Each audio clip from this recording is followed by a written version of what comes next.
Hi, and welcome to the Rare Business Podcast. My name is Adrian Swinsko, and I'm a consultant, advisor, researcher, and writer on all things related to customer service and customer experience.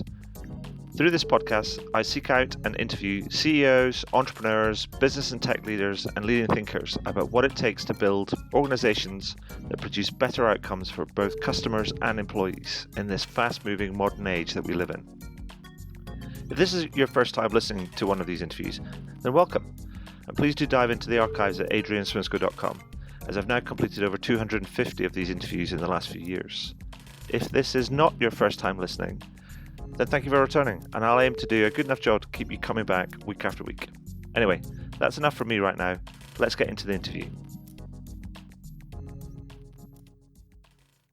So, welcome to the next edition of the Rare Business Podcast. With me today, I have Brian Hannon, who is Chief Commercial Officer at Voxpro.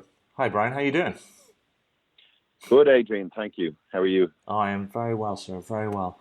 So, Brian, for people that are not familiar with Voxpro, and well, obviously yourself, can you give, for the benefit of our listeners and readers, can you tell us a little bit about you and also about the work that you do? Absolutely. So my role as Chief Commercial Officer is to drive growth for the organization globally. We operate in technology markets in Europe and the US in particular, and then operate from delivery centers that are across Asia, North America, Latin America, and Europe as well. So we've quite a broad footprint there. In terms of Voxpro, the company delivers beautiful customer experiences to companies that are changing the world, and that may sound like a byline that doesn't have much substance behind it, but ultimately we deliver scalable customer operations for organizations that are scaling incredibly quickly, and typically these are leaders within the tech markets, whether it's a sharing economy company like Airbnb, a data and information services company such as Google, or a gaming company such as SuperCell. We help them to scale incredibly quickly and manage those operations as they pivot and change and morph as they roll out new products and services as well. Ultimately, Adrian, to be honest, the company's growth, we've grown at 70% compound annual growth rate for the past 4 years, and a lot of that is driven by the underlying growth of the companies that we work with and the selection of new companies that we choose to work with as well. What we found, ultimately, we've been providing services for about 8 or 9 years into this tech market where there are scaling tech companies moving very rapidly. And we found that the traditional model of business process outsourcing, which is ultimately the industry we're in, looks to save costs or drive productivity and efficiency for more mature organizations such as your traditional telcos or utilities or financial services operations. And for companies that are at earlier stages of their own development and working out product market fit, or they're trying new products, or they're adapting to really strong consumer demand, they need a lot more help in actually developing out new processes and their first processes rather than optimizing or driving efficiency and productivity. They also look for more of an advocacy from their consumer base because they want to grow their consumer base, they want to monetize, they want to be seen to be a company that people want to re-engage with in the future. And so there's a stronger emphasis on customer satisfaction values such as CSAT and Net Promoter Score. And so we've developed services that specifically target that niche, and also by targeting that niche so in such a focused manner, we end up solving the problems for those organizations better than any of the organizations who are doing it more broadly. Okay. So that's ultimately where Voxpro fits in the market. Well, I think you've actually potentially answered my next couple of questions I was going to ask anyway, because I was going to ask you about that mission statement. So to deliver a beautiful customer experience to brands that are changing the world. I mean, that's the thing. When I kind of took a look at the website, that's the thing that kind of stood out, which is like, bong. And I was like going, yeah, that maybe sounds a little bit wishy-washy. But I think you've explained it and recovered that one, because I was going to ask you to explain that. But given that the thing that you were talking about and how you start with, you focus on tech companies that are about to grow or are growing sort of rapidly, but you talk about their approach. I mean, but actually you call them partners rather than clients. And is that because of the nature of the clients that you're taking on, and then the trajectory of the journey that you go on with them? I think it is, Adrian. Like I think there's a bit of that. It's the nature of their organizations, and then also what we want to deliver as well. So, like the beauty part in the beautiful customer experiences is we're trying to develop emotional connections rather than something that's more rational or practical. So we're trying to really get deep into understanding what the challenges are and becoming that trusted partner for actually solving the problems. And there's a bit of symbiosis around it as well, in that those partners sometimes don't know what their challenges are, and sometimes we don't fully understand what the challenges are for us. And so we work very hard on deeply diving into the individuals within the organizations we're working with and understanding what their challenges are likely to be now, but also in the horizon view of 1, 2, 3, 4 years down the line, based on the paths of growth that they're currently on.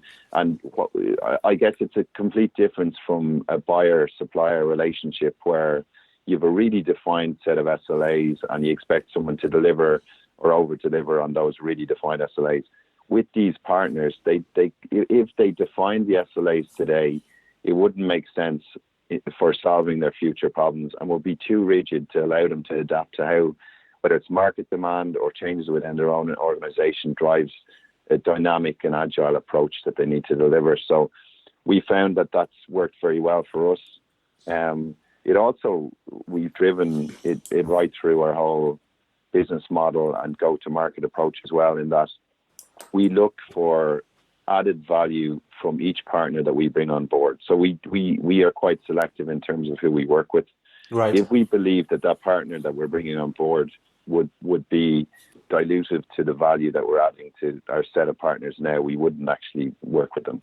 So does that mean that you're thinking? Well. So does that mean that you're thinking about that? Because that's what I made a note, and I was going to ask: does that mean that you don't work with anybody, but you actually look to work with somebody where you're going to either be able to add value to them, but also learn something else from them that you can then apply across the broader business? Yes, I would agree to that. So we're looking to learn from them, but we're also looking for, let's say, our community of employees, right, and our community of current partners to get value from working with our organization as well. So it's not just about Voxpro learning from other organizations, let's say whether it's an Airbnb or a Google, for example. We also want to ensure that the next partner we bring in provide some additional learning to them, whether that's in a format of a best practice session or literally coordinated dinners to allow people to facilitate discussions between each other, because there are a lot of pressure in the environments of these scaling startups, and sometimes it's difficult to get the advice that's needed, and we believe solving that piece of advice for the individuals within our partner organizations, whether it's their customer ops team or their trust and safety teams or sales teams, to provide someone else who can provide the expertise and who's lived through the challenges is beneficial as well, rather than it always being Voxpro at the center having to supply the information. Right. And so you talk about this kind of partnership model, which is not tied to traditional BPO sort of SLAs and so on and so forth. I mean, whilst that's probably a nightmare for your risk, compliance, legal and financial kind of teams, it feels a bit more like sort of old school spit and shake and we'll do this together sort of thing, with some boundaries around the edges. So it feels like we know that we've done this before, or and you're going to go through this, so let's go through this together. And so it feels like the trust is at the center of it rather than the SLA in many respects.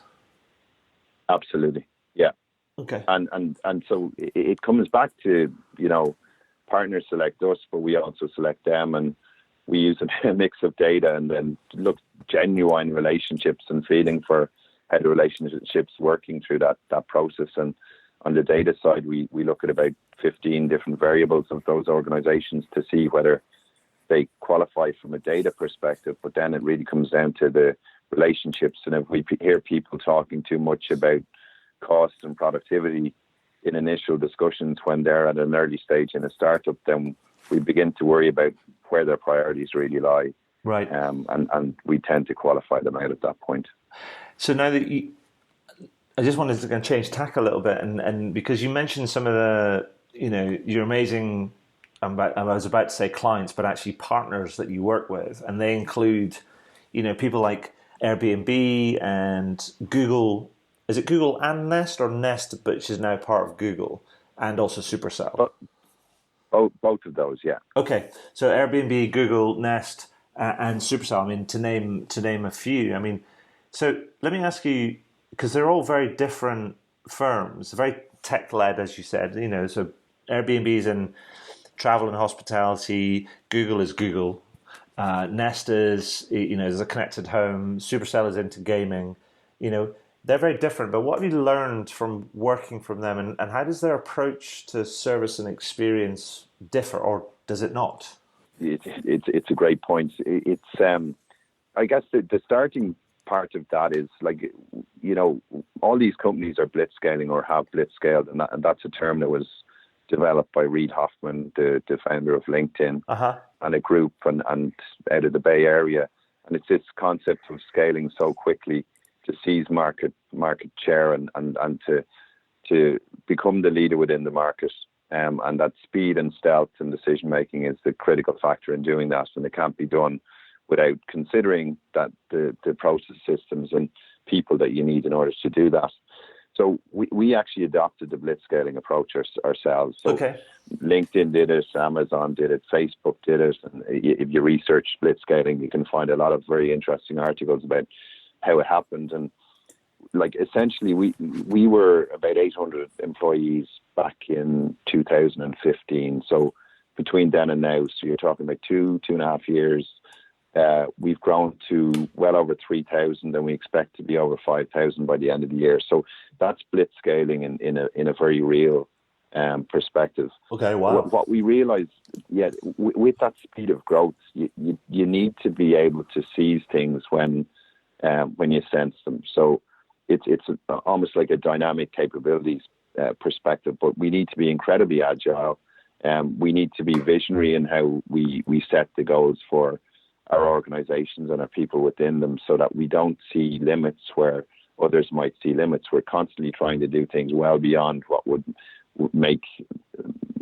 be a very easy approach to deliver, right? So we're always driving way up in the sky in terms of big numbers and dreaming bigger, and that's, again, it's like all big tech companies start with that kind of approach, with a real mission to deliver something that's going to make a significant difference. And then the whole culture of the organization is a critical component of ensuring that the values link to the people, so that they're all delivering along the one journey. And we pick that up from those partners as well. And we don't necessarily absorb the full values of our partners, and like some companies think that's an approach that could be done. We think the distinctive values that we have ourselves, as well as mixing with our partners, are critical. Right. So one of the key ones, as an example, would be brace yourself. And the reason I mention that value is because it's distinctly technology oriented or startup oriented in its nature. We expect everyone to be almost thinking that something's going to be coming around the corner in the next day or two that's going to completely change what they're planning to do today, and they need to be able to adapt and reprioritize if that's necessary. Sure. So we learn a lot, and the constant change and constant scaling means that the organization fits a certain type of profile of person as well. And so when we're screening and bringing people in, we want to make sure that they're going to be able to enjoy themselves in that environment. It also provides additional benefits in that it obviously, by growing so quickly and so much, it provides more growth paths for people within the organization as well. That has additional benefits for us. Yeah. And so the other thing I wanted to say as well, because, which is interesting, and something that I'm, keeping an eye on, as it were, and something I've been thinking about for some time now, is that research shows that, we know that kind of companies are investing heavily in digital technology and improving customers' ability to self-serve and so on and so forth. But there's a lot of the tech-led companies. I mean, companies like Airbnb and Google and the SuperCells of this world, that even though they're tech companies, they also invest heavily in the human touch. Now, But there's many others that are struggling to get that human and tech balance right across different parts of the customer journey. I mean, can we learn anything from their experience and also your experience with them about how they've gone about that to get that balance right? Because it just seems to be a thing that many companies are finding it quite hard to deliver on. Yeah, I think part of the challenge, Adrian, is just the stage that the digital approach to AI and automation and machine learning and robotic process automation, all of these different buzzwords are linking into what needs to be a more efficient technical platform for engagement with consumers. And ultimately, like, our industry is about speaking to people. Like, I'm a consumer, I contact companies. The reason I contact companies is usually because something isn't working, or because I want more of something, or I want to understand how much are there additional products that actually are of as much interest as the previous ones I was using. So, like, we all contact companies depending on the need, and depending on the need, there's maybe whether it's an emotional contact or one where there's urgency or a huge amount at stake, then you're more likely to want to speak to a human rather than a robot or an automated process. There's a lot of bots being introduced now, and I think it's fantastic for very simple transactions, and I think we've seen that work very well in many instances, whether it's on chat on an e-commerce site, or you want to sort out an airline booking or whatever it may be. But what the challenge with digital transformation is it's not all there yet, and it's very difficult to implement. It in some ways with technology companies that are quite young, they are digital natives by their nature, so they've set themselves up on platforms that are quite efficient and make it easier to roll out things that will improve the digital experience for consumers. But ultimately, like, if you look at Airbnb, for example, Airbnb want to build a whole network of people who enjoy using Airbnb and have fantastic experiences. There's a famous saying, I think, from Brian Chesky, the CEO of Airbnb. He was saying that Paul Graham, who's a well-renowned tech expert in the Valley, he said that they should focus on getting 100 people to love them rather than 1 million people to like them. And the reason for that was the advocacy that would be driven by 100 people loving them. Sure. And so if you look and again, this is another word like beautiful again, right? So love is being brought in here rather than like. And the way that they went about doing that was ensuring that if there's an issue or a time where they want to speak to a person, there's someone available to speak to them. And another conceptual thing, I guess, in speaking Airbnb, if you walk into a hotel, you can speak to someone at reception, or if you're in the room, you pick up the phone, you can speak to someone in reception, or in many instances, they could be remote, but you can speak to a person. Airbnb need to also have that similar experience by being able to pick up the phone if you're outside the apartment you're planning to stay in and you can't find it, or you're at the door and the host isn't available to get you in. These are all things that they need to solve for as well. And when you're in those instances, a new city, late at night, looking for a way into the apartment, it's much better to have a human experience there to ensure that you're getting walked step by step through getting that resolved.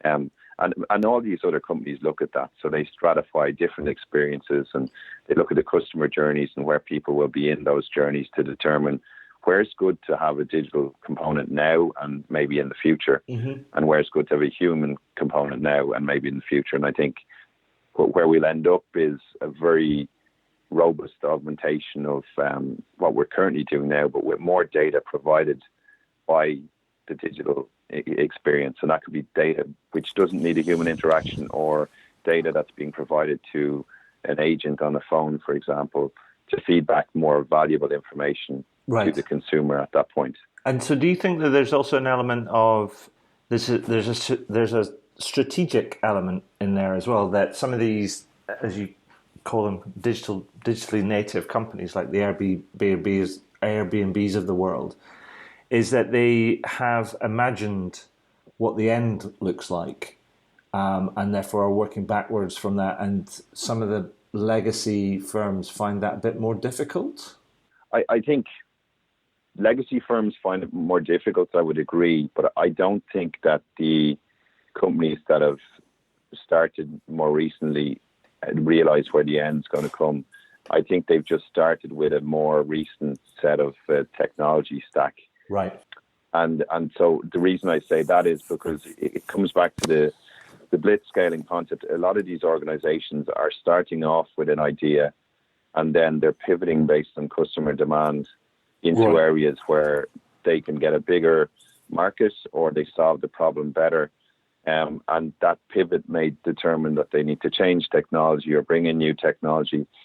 But their starting point is better because they use a platform that's been built in the last 4 or 5 years rather than one that was built on databases 20 or 30 or 40 years ago, which could be the situation with some of the bigger banks or like public sector or healthcare systems. Can be incredibly difficult to bring in digital transformation. And I think it's that legacy aspect of how do you link the base and underlying systems with what's an ideal world of sharing information from those through to a consumer based on rules that allow decision making to be made by an automated process rather than a person. That's an incredibly difficult thing to deliver on. It's also kind of, I guess, hindered by the underlying economics as well.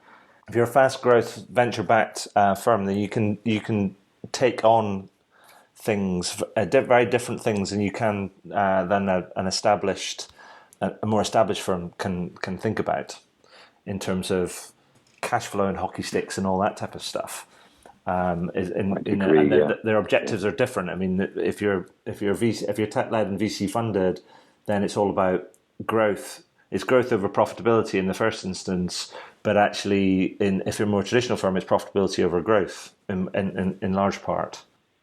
Completely, yeah. I'd agree. I think what we see a lot of the more mature companies doing is acquiring the technology or developing business units that are small and nimble and agile, that can move quickly, that are separate from the core as well, to allow that change to be adopted. I think it's always a race between whether the technology company or like the digital startup can scale quick enough before the large incumbent can innovate to deliver the same solution.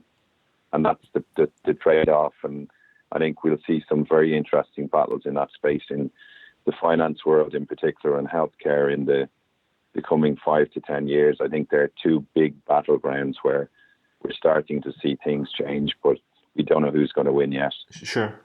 So I think I think that's right. I mean, whether it's acquisition or partnership, I mean, you're very much in the partnering with your customers.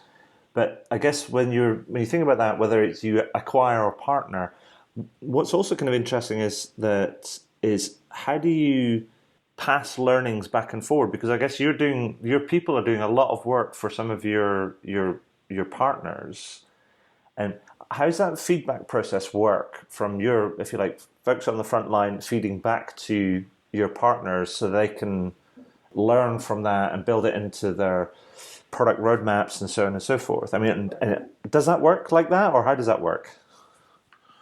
Yeah, there's a lot of feedback. I should actually say, Adrian, and not to go off topic, but we ourselves were acquired, and we fully understand the value of acquisition because it helps you to scale quicker. And that's one thing that helped us on our journey. We were acquired by TELUS International, and TELUS International also acquired Xaviant Technologies, which allows us now to have a digital transformation engine as well as a big footprint globally to scale quicker. And that's an important point to mention because like in our journey to scale, we couldn't have done it without a bigger platform, more cash behind us, and an approach that we could layer onto.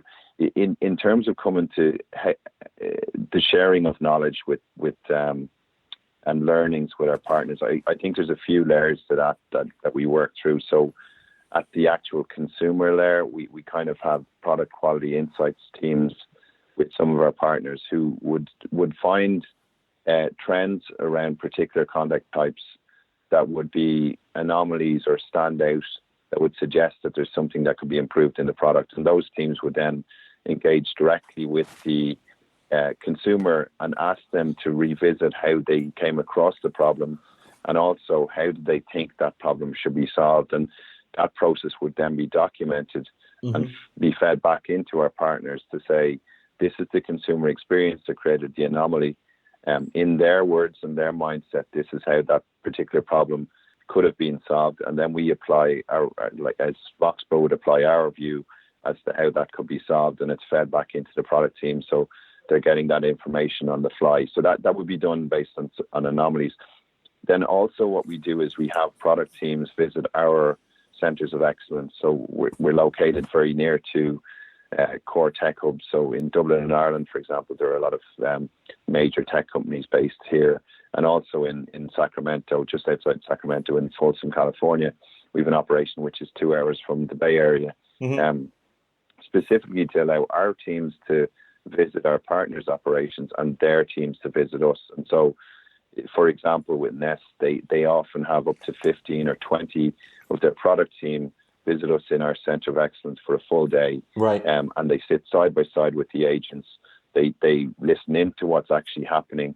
And then they also ask questions of the agents. How do they resolve that? And that insight and the actual visibility of what's happening is hugely beneficial. And the other piece of learning, I guess, that we do is the concept I mentioned earlier. It's about getting the connection between organizations who one may have seen the problem before, and another may be in an earlier stage in their journey, but they both want to share their experiences and kind of pay it forward idea of solving a problem and helping now for some future benefit in karma or otherwise. But that can be as simple as a dinner, just facilitating people to speak to each other over a dinner.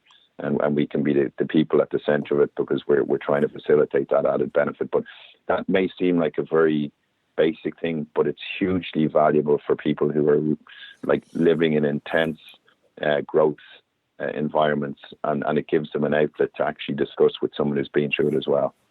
So, I mean, it seems to me, this is kind of, I guess, slightly off topic, but it seems to me that that's probably all helped by the structure of the relationship, i.e. it's not just about SLAs and things, but it's actually more about partnership and it's based on trust. Then that must facilitate that whole open feedback environment. So then, because it's, I'd imagine I've heard of situations where things don't get passed on because it doesn't fit in with an SLA. So it's all that old chestnut, what doesn't get, what gets measured gets managed sort of thing. But you're actually talking about a slightly different, relationship where in actual fact it's about the relationship and not about what gets measured. Exactly. It is. It's the difference between a relationship by email and going for dinner with people that you trust. Yeah. And it's as simple as that. It's a continuum of communication. The best format is face-to-face. It's even better if it's social, and it's even better if you're sharing things more openly within that environment. And that's what we focus on, is getting to that level of trust that we can have those conversations and have, like in some of those instances, do we need to be in the conversation? The answer is no. We can just help others facilitate it and step back out. Okay. And that adds value for everyone. So one other thing that I wanted to ask you about, given your experience with some of these, these fast growth tech companies, is that it seems to me that many companies, and particularly tech firms, they seem to evolve their service and experience, and it goes from a place of sort of support or help and help desk to establishing a customer service team, through to they evolve it into that plus into a customer success team. I mean, have you seen your clients sort of evolve along those trajectories, or if not, how do they approach that, and what could other sort of, if you like, tech entrepreneurs, if they're sat here listening to this, or other sort of fast growth firms that are thinking about that, what can we learn from their experience about how your partners like Airbnb and Google and Nest and SuperCell, etc., how have they evolved their service, support, experience, success teams over a fast growth cycle? For sure. So most startups, and maybe I'm slightly biased towards what happens in the Bay Area, but that kind of drives a lot of what happens in Europe as well from a philosophy perspective. But most will start lean. So typically the communication channel that's most used for CX and customer experience is either a very basic knowledge base on a website or email.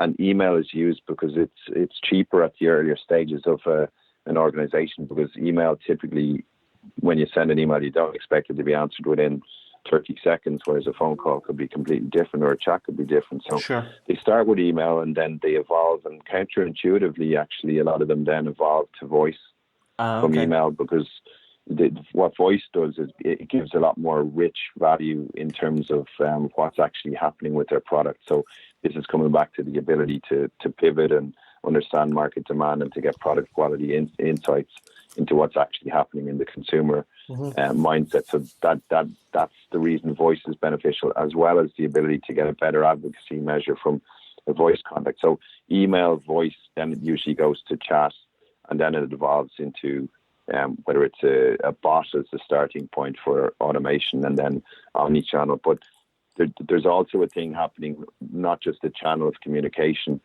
Companies start to get a bit more intelligent about the different types of customers that they actually have, and they begin to stratify those customers, and they start to consider the value both in how to serve those customers and also how to provide additional products to those customers. And so as they stratify the customer base, they begin to think of how do you match up the type of contact channel, the type of spend on that channel. So is it a proactive or reactive service? The more money being spent, the more proactive you want to be if you're identifying things that could be of value to that customer. And then the final piece of the jigsaw, I guess, is around specialization, so functional specialization. So at the start, everything fits into this bucket of customer support, but gradually over time, you begin to realize, no, that could be related to fraud or risk or trust and safety issues, or it could relate more to a sales aspect, such as customer success, or it could be technical rather than customer support, basic contact. So there's an evolution in terms of specializations and getting teams built out for those specializations as well. What we see from a consumer coming through the funnel themselves. So like when a consumer is acquired in some industries, it's very important at the first 0 to 90 days with that consumer on board. Let's say in software as a service companies or SaaS companies, it's critical that a consumer is actually using the service. So they're using it, they're engaged in the service, and then it's also optimized for what they need it to be used for. So there's a need for proactivity at that stage to ensure that you're getting the customers in, whether it's a company or an individual, and that they're using your service and they're growing with you and that service. Otherwise, your business model could have a lot of people who are signed up as customers, but they're not engaged, they're not using. And so the theory that valuations could be built on in terms of what monetization could have into the future is nowhere near as robust as it would be if you had a strong customer success strategy for that onboarding and engagement at the earlier stages. Okay, now that makes sense. So, Brian, here's a question for you. So, if I've got some leaders, entrepreneurs listening to this, and they are facing some, fast growth, scaling kind of challenges around how do they scale their service support experience, part of their team and their organization. I mean, what sort of advice, based on your experience with working with some of your partners and also as Voxpro going through this massive expansion curve that you're on right now, I mean, what would be your advice to them in order to help them set themselves up or to deal with it in a effective and efficient way? Great question, Adrian. Apart from listening to your podcast, obviously, hey. that's one source of value. The number one thing I would suggest, without a shadow of a doubt, is to reach out to people who've been through the same experience before and peers within the tech community. I would do that without a shadow of a doubt. And then, there are companies like Voxpro and TELUS International and Xavient that can add value to experience as well. That don't, I think some of the hesitation companies have is that they believe by speaking to someone you're committing to future spend with them, and that's never the case. Sure. I think there's a very open attitude with companies who are doing things, and I'd say that across, we're in the customer experience space, but I'd say that there's tech providers that would also have had similar experiences, whether it's Zendesk or another company like Xavient or whatever. they're working with these earlier stage companies, and anyone who's in that environment and has their business model based there gets that they need to provide information and help and support through experiences they've had before. So just reach out and speak to many people, and like you begin to build your list of questions and that you have that need to be answered, and you'll get much more perspective on the potential solutions to those problems, as well as practical experience that gives you a much more solid basis to make decisions on. Perfect. That's really helpful. So, Brian, before I ask you my final question, I mean, is there anything that you'd like to add that we've kind of missed out? This has been a bit of a rummage around about kind of some of the things that you're going through and your experience with some of your clients. I mean, have we missed anything that's blatantly obvious that you should point out before I ask you my final question? I think that the biggest thing, and we probably have covered it a bit, but it is decision making is very tough, particularly when you're blitzscaling. It's important to keep an eye on what your North Star is and what the vision for the business is, the mission for the business is, to help guide your decision making, but also the direction for people throughout the organization who are trying to follow that leadership. And by doing that, we've been able to keep the growth going at the pace we're going. And I think if we didn't, we'd be slipping slightly, because people would start to lose the full focus on the value and reason why they joined in the first place. So I think that's probably the number one, and maybe just over communicate constantly on that North Star vision so that people see that you're still sticking to it. Perfect. So, Brian, that brings me to my final question that I always ask at the end of these interviews, and I've done in excess of 260 of them right now over the course of the last few years. And the question is this: is there anything that you'd like to shamelessly plug? For sure, Adrian. Like, we all have to have business at the end of the day. Indeed. Voxpro and TELUS International, we are experts in helping organizations to scale within the tech industry, but TELUS is also in the healthcare space, the travel and hospitality space, and fast-growing tech space. And so we're there to help. We can be seen on our websites, Voxpro. If you search Voxpro, or if you search TELUS International, you'll find us, and Savient as well from a technology perspective. So I appreciate the opportunity to plug, but we really are open to speaking to anyone without any commitments, and I hope that makes sense to people. Absolutely. I mean, Brian, I think that's kind of brilliant. I will say, I'll make sure I get that all linked up and give you guys at Voxpro, which is Voxpro, a big shout out. People just want to do a quick search for you guys. But I will say about your website, I mean, even though you might be in the sort of BPO space, but sort of in an outsourced kind of partner in the focus on fast growing kind of tech firms, you have, I must say, one of the most colourful websites and most friendly websites I've ever seen. So even on that note, you should just go and check out kind of what Voxpro is all about, because it's a joy. You land and it feels like, I don't know, it feels like a primary school art club when you're in there. It's quite marvelous. I appreciate that. Thanks, Adrian. But Brian, thank you for congratulations on your success. Hold on, or brace yourself for the next stage, by the sounds of it. Best of luck on that, and thank you for sharing your time and your insights with us today. That's been great. Likewise. Thanks very much, Adrian. Well, that's it for another interview. I really hope you enjoyed it.